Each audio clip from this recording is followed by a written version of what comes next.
Beat down in Beantown, coming to you after this Game 2 loss. It is the Sixers Talk podcast brought to you by Wilmington University, WilmU Works. Danny Pommells and Ben Berry here.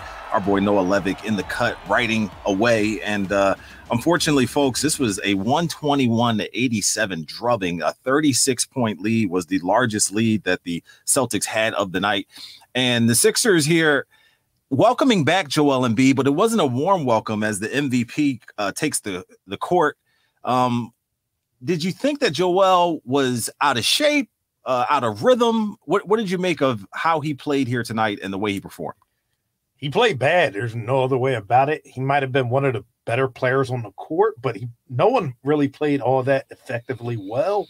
And since the rest of the team played well, it's like it might have masked how bad. I mean, since the rest of the team played poorly, I really can't grade Joel Embiid coming back from the injury too high. It looked like nobody on the entire team had it. They all played pretty bad, especially in that second half, but no one looked good. Yeah, they did all play bad. And, of course, you wouldn't expect them to replicate the performance from game one when they really took it to the Celtics, even though the Celtics shot extremely well in the first half. But they were down 8 at halftime. And that third quarter, they were outscored 35-16. Just did not have it. And that really had nothing to do with Joel Embiid. They scored 38 points in the second half, as a team together. But a lot of that fourth quarter was the bench players in there, Jayden Springer and Daniel House and those guys. It was, like you said, it's not really something you can point to Embiid about. You would hope that his presence and the whole I'm back thing and him winning the MVP would bring them some momentum and they could carry that into the game. But it had nothing. They did not affect their shooting. It did not affect the way they were out hustled and didn't get to the second chance opportunities. And despite Embiid not having it offensively, it was really his defense in the first half that kept them in the game. Yeah. And protected the rim despite them only shooting. I think they were 1 of 17 from three or something ridiculous in the first half. But despite all of that, it was his defense and rim protection that helped, keep Boston at bay. It was, and I stopped keeping track of their 3-point shots when it was 1 of 13. And after game one, I was aware, and we talked about it in the previous pod, they weren't going to shoot as well in game two. Didn't see it be this bad in game two. It was just brutal and just not good. Like James Harden, great game one. I didn't expect him to keep it up for game two. Dropped 45 again at playoff career high, but also didn't see him getting 90% of his points from the free throw line. It was bad all around. Joel's defense, those blocks, he had multiple blocks in the first half is what really kept it close. Then in the second half, coming out the third quarter, Boston started knocking down shots and the floodgates opened. Yeah, when Grant Williams is knocking down threes on consecutive possessions, it's pretty a bad omen of what's happening out there on the basketball court. But, is it mission accomplished, though? I mean, if they take game one, they lose game two, trying to work Embiid back in. Hopefully he was able to shake off whatever rust he had and carry that over into game three when they returned to South Philly.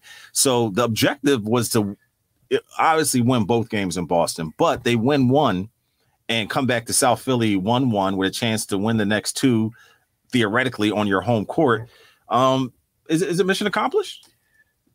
I guess it depends how you look at it. You could say yes, you could say no. I like to see competition. Maybe it's that being born in Philly, being raised here. I don't like to get punched in the mouth when I'm competing, and that's what happened tonight. That Mike Tyson quote, everyone has a plan until they get punched in the mouth, and the Sixers got punched in the mouth in game two. And that falls on the whole staff. Like, yes, they stole one and they stole home court, but you don't want to lose after stealing home court the way they did by 30 points. The players didn't seem like the effort was there. PJ Tucker, Niang both were passing up open 3-point shots. We'll get into that later. Didn't seem like Doc Rivers and the coaching staff had any adjustments or any answers for anything. And the effort just outside of Maxey, I can honestly say I don't think the effort was there. The Celtics shoot 51 3-pointers, bro. 51. They almost double them up in 3-point percentage, 39-20. They almost have twice as many steals. 6-2. They have twice as many assists, 26-13. And it was just like one of those games where the Sixers were trying their best, but it just was not clicking for them offensively. And when you think about the series in and of itself, that's one of the biggest things that, in this game, we saw them go a little bit deeper in the bench because McDaniels, Niang, as well as McDaniels, Niang, and someone else is slipping my mind who came off the bench, but two more guys came off the bench. So they went nine deep on the bench instead of 8 deep. Right. But point being is that the Celtics have so many guys like Malcolm Brogdon who comes off the bench and scores 23 points to kind of alleviate the fact that Jason Tatum didn't have it going. Jaylen Brown showed up, Malcolm Brogdon showed up, and the rest was just defense, effort, and energy. So the Sixers just don't have that many guys who can show up and pick up the slack when the stars or the starters themselves aren't, on point. So that was always a big fear of mine, coming into the series, that their depth, their interchangeability kind of bit them in the butt when last game, in game 1, when they had the switch of Al Horford on to James Harden, it didn't look as interchangeable or as a smart move at that point when Harden hits the 3 in his face to win the game. But I think that's the thing that gives them that edge over the Sixers is their depth, the shot making from players on their bench who they can depend on to be that, and the way the Sixers don't have that. I completely agree with that. You would think with like Harden can go for 30 and be 2-time scoring champ, MVP, congratulations. We haven't mentioned that. Congratulations, Maxey. We know what he can do. Tobias Harris, he's capable. We know I'm harsh and critical of Tobias, but he's able to do that. We've seen Shake do it. You would have thought Shake would maybe get some run tonight or in game 2, but he's not in that playoff rotation. He's not in the rotation. I just double checked. Niang, Melton, Reed, and McDaniels. Yeah. But you would think when nothing's going well, like just something, because it wasn't working. But you would think at least Maxey, Harden, and Embiid, Tobias, they can come in and get you just like 30. We definitely know 3 of those guys can, night in and night out. But it just wasn't there. And from the bench, I don't know what you can't expect it. Too many of them to drop 20-plus points. I mean, any given night. Yeah, and it just was a juxtaposition of roles here. I mentioned the numbers on the 3-point stuff, like the Sixers are the best 3-point shooting team in the league, but it was the Celtics who got it done tonight. And it just was a little bit of a lack of concentration, focus, whatever you want to call it. You have like circumstantial situations in the game where Jason Tatum picks up his 4th foul in the third quarter, but yet no one tried to exploit that. No one tried to take him to the basket. No one tried to get him his 5th foul so he gets sent to the bench. And of course, in actuality, Tatum's play was so subpar, it didn't really even factor into the fact that they won this game by so much. But it kind of demoralizes them a bit. He goes to the bench with 5 fouls on the verge of fouling out. Maybe it changes the momentum in the game. Yeah, and maybe that's on that trends. Maybe that's on the coaching staff because they should have definitely attacked Tatum at that point.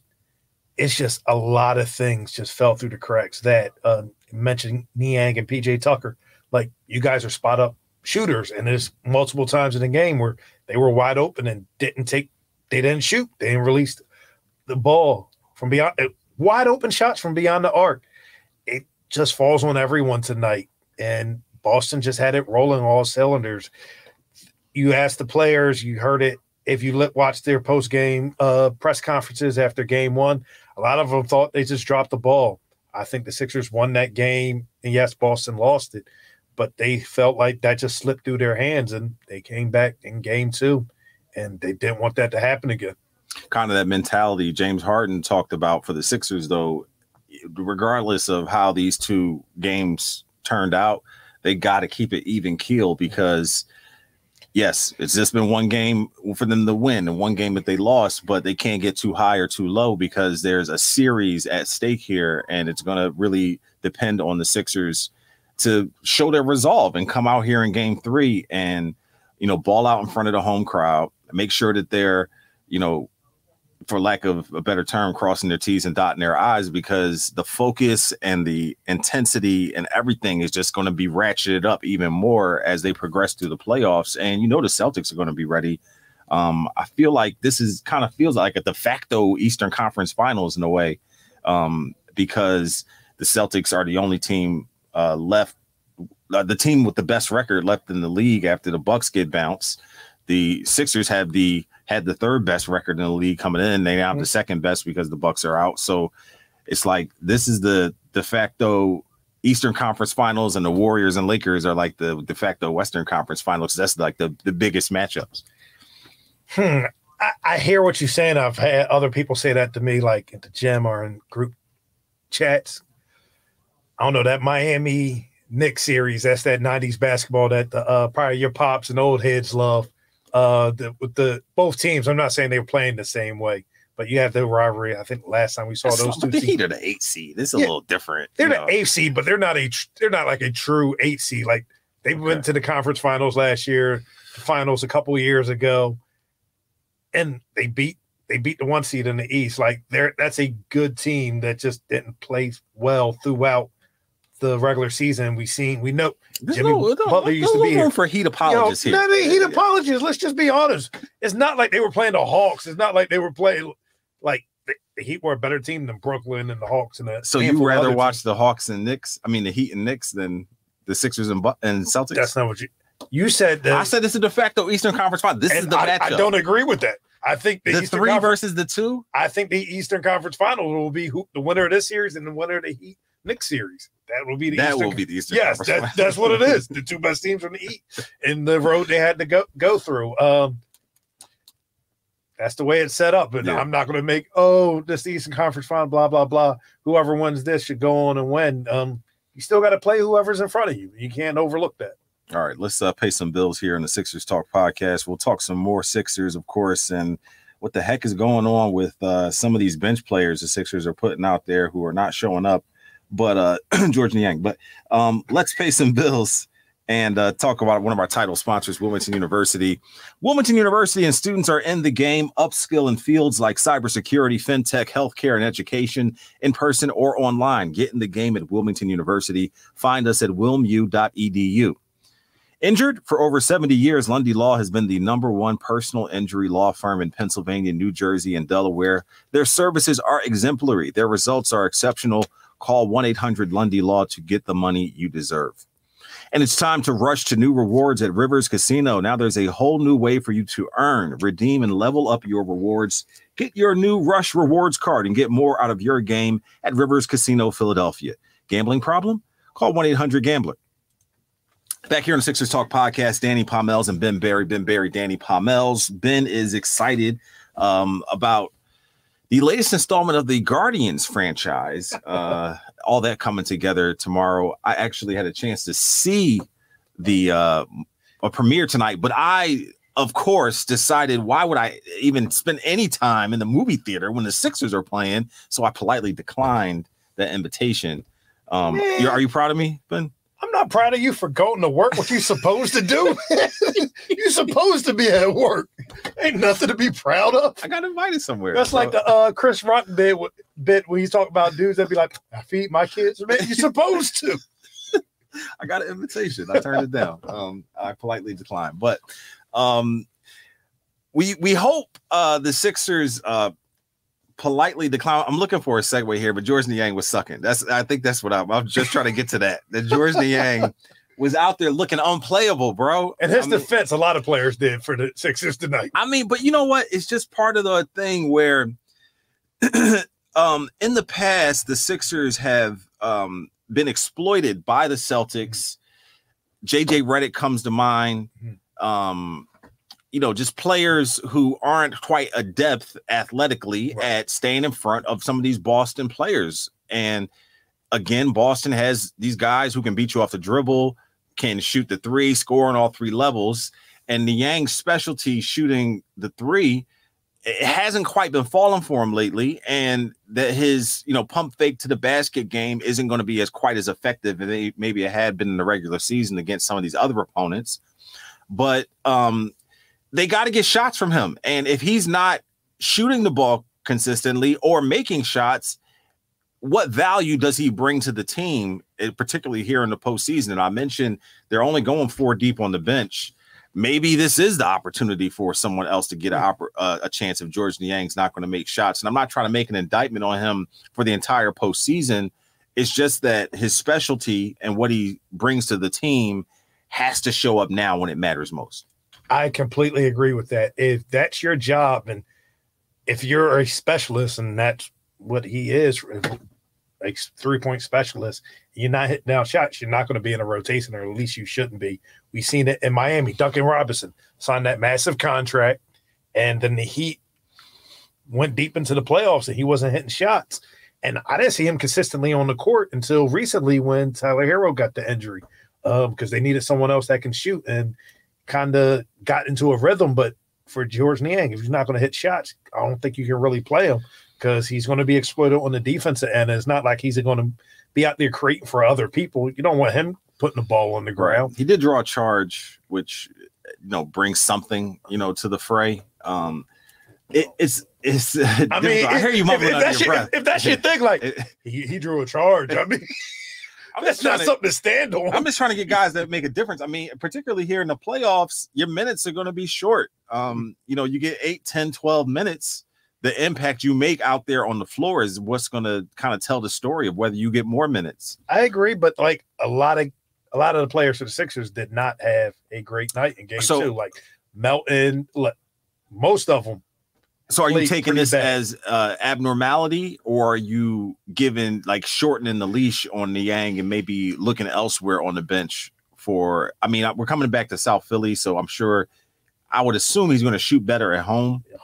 But is your leash shorter on Niang, or are you looking for someone else? I mean, a guy like D'Anthony Melton, even though he had a bad game, that's not even worth considering because of the contributions he makes on both ends of the floor. But a specialist like Niang, are you shortening the leash on him? My leash would be shorter, but it would be for a lot of rotation players, because I don't think the Sixers can just wait to be like, oh, he'll shoot himself out of it, or he'll eventually find rhythm. Like 3 more wins and you move on to the conference finals, or 3 more losses and you go home, and it's another second round exit. So that's on Doc Rivers and the coaching staff to find something that works. If someone's not doing what they're supposed to do out there, Niang isn't that great of a player. He's not like a Joel Embiid or James Harden, where you think he'll play his way through it, he'll find something else, and not an upcoming star like Maxey is. So the leash has to be shorter if we're being realistic. Are you feeling the fate, the momentum that is created by the Sixers making the playoffs and Joel Embiid winning the MVP for the first time of any Sixer in 20 years? Oh, by the way, the last time a Sixer won the MVP, they made it to the NBA Finals. Is there some momentum? The Phillies go to the World Series, the Eagles go to the Super Bowl, the Union go to the MLS Cup final. Is it the Sixers' turn to make it that far? And is some of this MVP stuff kind of creating the momentum toward that? I don't think so. I think that's something maybe fans and media play into. Right. But I don't think like, oh, we got the MVP now, Sixers going to the finals. I don't think it works. But what's like your that. Gut telling you? Is there some? My gut tells me they need to get it together. They can't play another dud like this, or we're going to be talking about who needs to be moved, coaching changes and stuff like that in a week and a half. That's what my gut tells me. That's what I'm thinking going forward. I said it when I came into the office today, twice in 1 week, by the way. I know Danny and other coworkers were surprised. My boy Ben benefiting from the work from home for sure. But you and a couple other people, like I said, I'm happy Embiid got. I'm happy he won, but this MVP discussion was more intense than it needed to be, and I can't remember the last time an MVP conversation has been like this highly debated nationwide. But I hope Embiid plays well, because I just don't want to hear like, oh, this is why he shouldn't have won MVP the way Jokic won it. Was it last year they got swept, or the year before they got swept after he won MVP? Like, I just don't care to hear that as a regular season award. And I just don't want this, since every game is now on national television, for him to play bad. I hope this is just the one-off and coming back for injury. Yeah, he's just shaking off some rust, hopefully. I think that will be what it is, and they'll play better at home, I would assume, although we have, seen some bad basketball in the playoffs. That Hawks series comes to mind, where the Sixers squandered leads and lost games they should have won and whatnot. But hopefully they've matured in that area and can overcome some of these issues that they're having.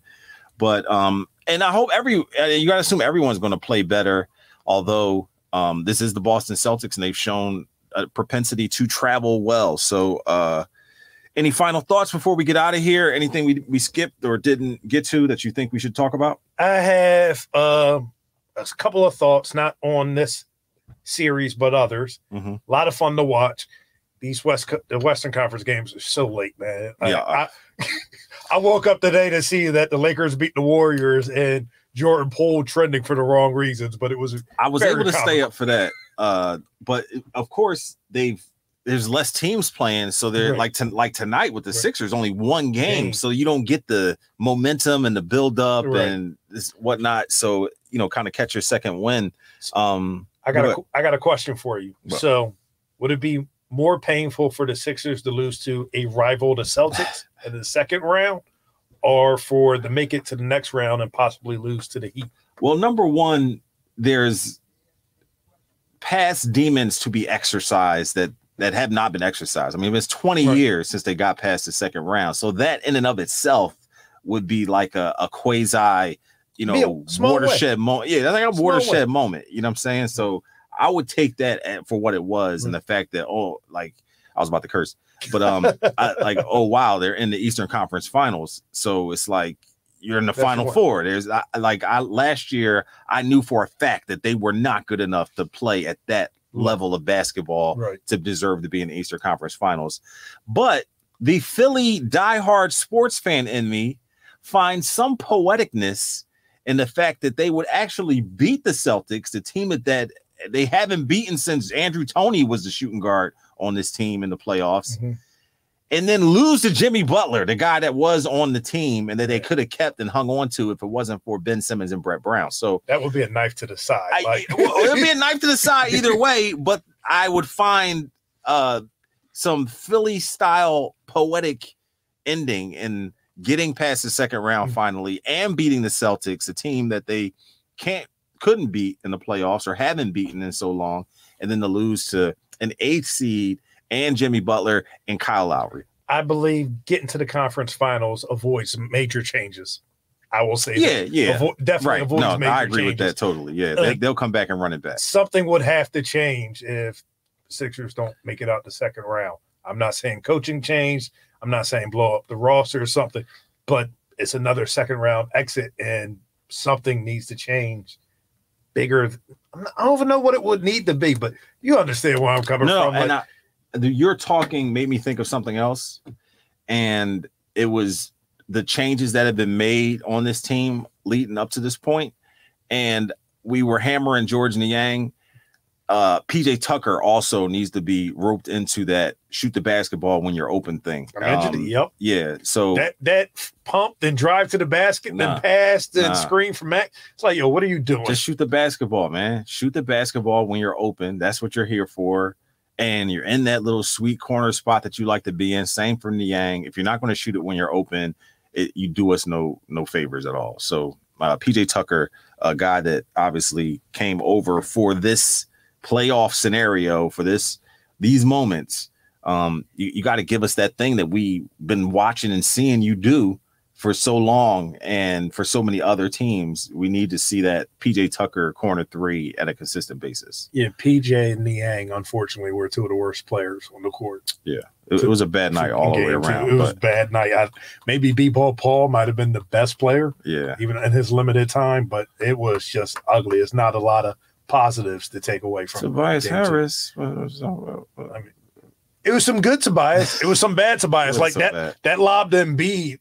He should have lobbed the ball. He should have lobbed it earlier, just taking it to the basket. Sometimes I'm like, yo, he's 6'8". Like, play like it. Yeah, it's like, whoa, like just take it to the 10, man. And you see a guy like Tatum, same size, kind of having it his way. So, but this has been the Sixers Talk podcast brought to you by Wilmington University. Wilmu Works. We will join you later in the week as we have been, and hopefully we're talking about a Sixers win, and definitely not a drubbing like this one was. 121-87. Oy vey.